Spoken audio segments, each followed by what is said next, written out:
Today we'll study the particle nature of electromagnetic radiation.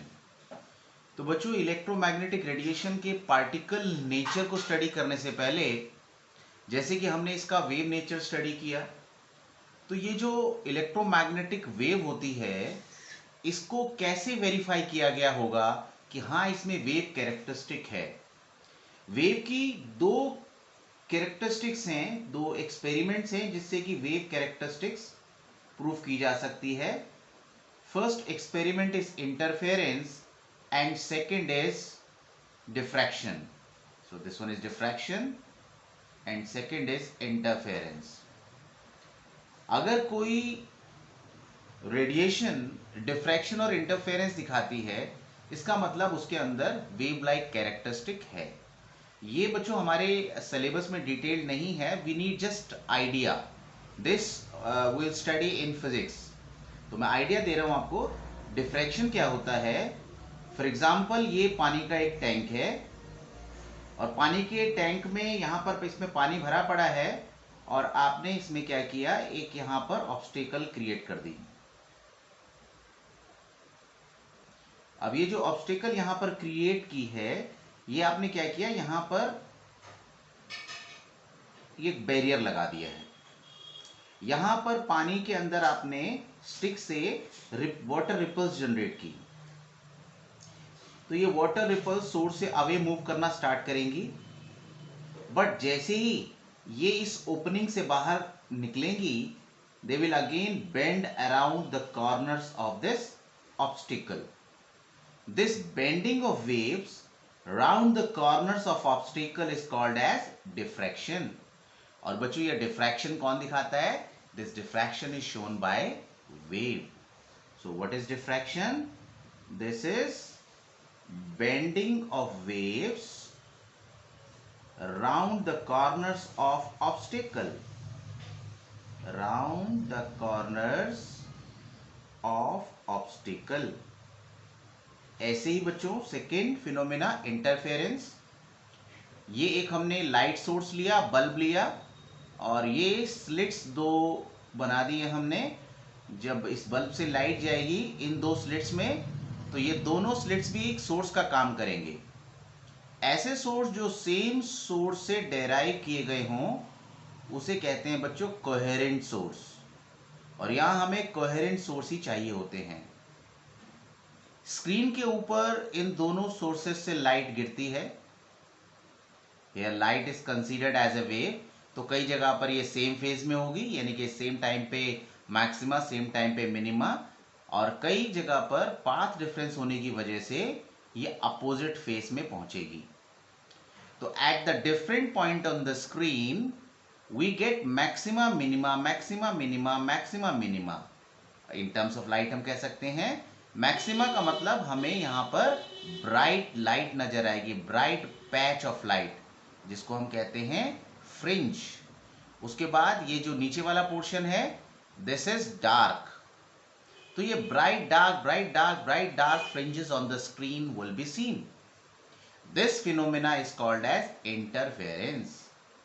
तो जब light दो coherent sources से स्क्रीन के ऊपर फॉल करती है तो स्क्रीन पर हमें dark bright, dark bright, dark bright fringes नजर आते हैं।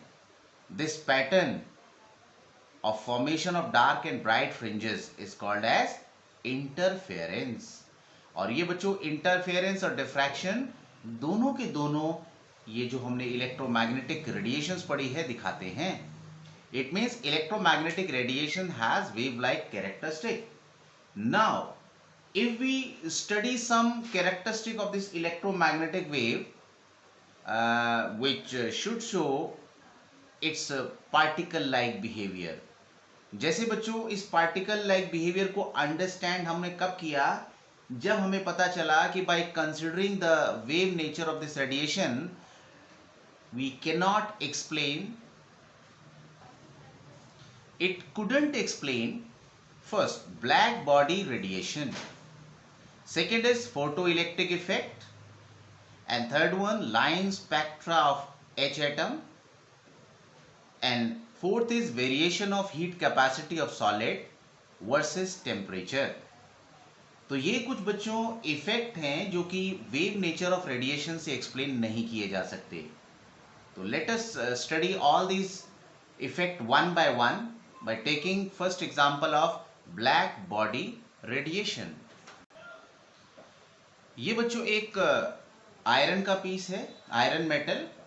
इसको हम हीट कर रहे हैं और जैसे ही हमने इसको हीट करना शुरू किया and the temperature of this metal rises, we observe its color changes. The radiation comes out of it. Different wavelength की रेडिएशंस इसमें से निकलनी शुरू हो गई हैं. जैसे कि हम जानते हैं कि जो वेवलेंथ की रेडिएशंस निकल रही है that has a characteristic colour. Initially जब टेम्परेचर कम था तो इसका बच्चों जो कलर था that was dull red. Temperature थोड़ा सा बढ़ा तो ये और इंटेंस रेड होने लगा. It becomes more and more red. When further its temperature is increased, this becomes white and finally its color changes to blue. इसका मतलब ये हुआ कि जैसे जैसे हम इस आयरन के आर्टिकल को हीट कर रहे हैं, ये जो मटेरियल है इसको हीट कर रहे हैं, यहाँ पर पहले ये लोअर फ्रीक्वेंसी की वेव एमिट कर रहा था. रेड कलर हमारा लोअर फ्रीक्वेंसी रेंज में आता है और जैसे ही हमने इसको और गर्म करना शुरू किया धीरे धीरे फ्रीक्वेंसी बढ़ने लग गई. तो यहां पर ब्लू कलर की फ्रीक्वेंसी बहुत ज्यादा है.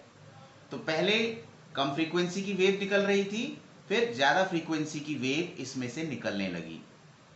एक्चुअली जब भी हम इसको हीट करना शुरू करते हैं, जो वेव्स हैं हमें जो कलर नजर आता है दैट डिपेंड्स कि कौन सा कलर की वेव ज्यादा निकल रही है, किसकी इंटेंसिटी ज्यादा है.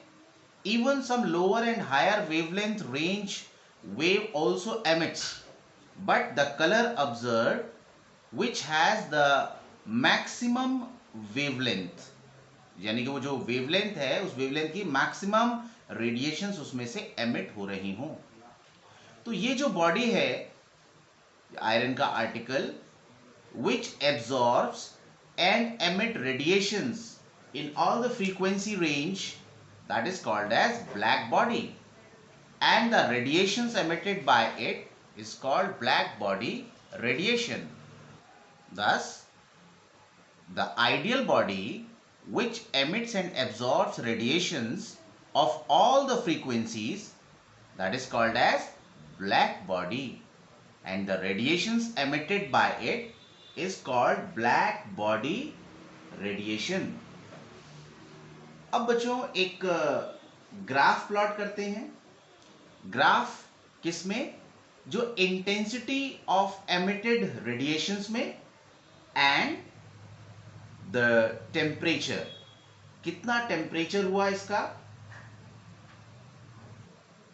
एक सर्टेन कंडीशंस पर उस टेम्परेचर को हम फिक्स कर देंगे and then wavelength of the emitted radiations और उसकी इंटेंसिटी में ग्राफ प्लॉट करेंगे.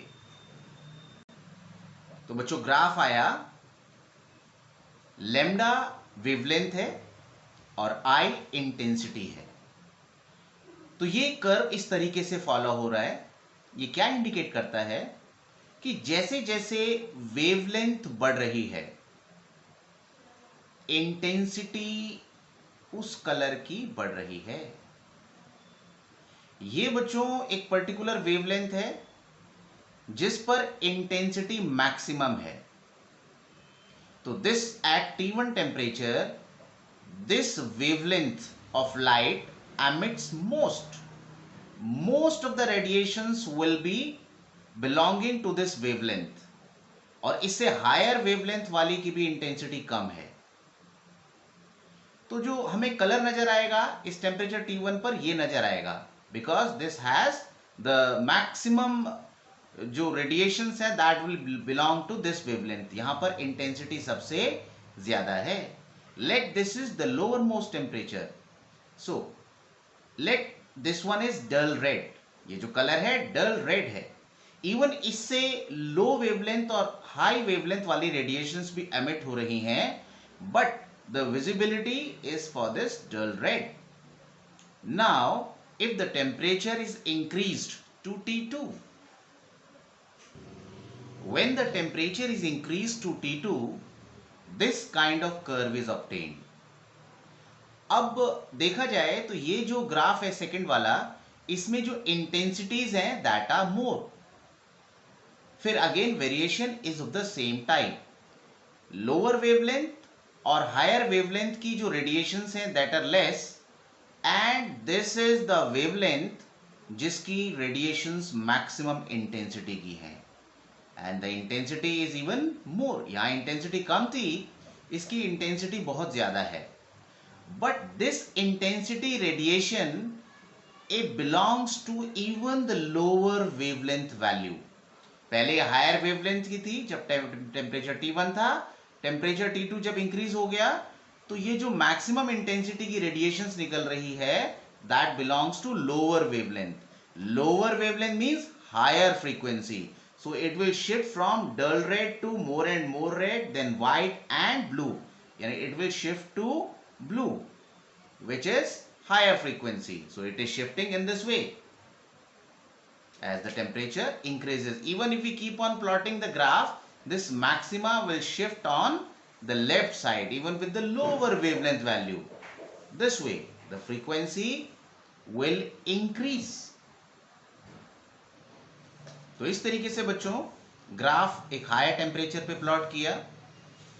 ऐसे ही जब बच्चों इसको हम देखते हैं, इसको हम थियोरेटिकली इसका इलेक्ट्रोमैग्नेटिक वेव कंसीडर करते हैं, तो जो ग्राफ आता है वो कुछ इस तरीके का आता है. ये शो करता है कि जो हायर वेवलेंथ है उसमें तो ये ग्राफ दोनों मैच कर रहे हैं. देखो ये वाला ग्राफ और ये जो ऊपर से आया ये ग्राफ मैच कर रहे हैं.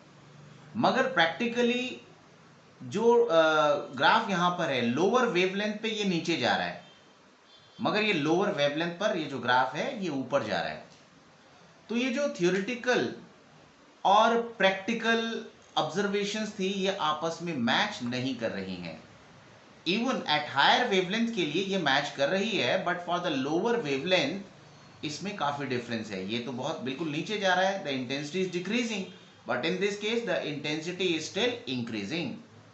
So this wave theory could not explain these observation, and this observation can be explained only by considering the particle nature of electromagnetic radiation. Electromagnetic radiations के particle like nature को दिखाया या बताया Planck ने. Now according to Planck quantum theory states light has a dual character. Light also travels in the form of packet. जैसे पहले हम मान रहे थे कि light is traveling in the form of wave. Now Max Planck in 1900 suggests कि light also travels in the form of packets of energy, and these packets of energy are called as photon. बच्चों इन packet को क्वेंटा भी कहते हैं. Quanta means packet, but the packet of energy radiation is called as photon. यानी कि photon एक packet है light का.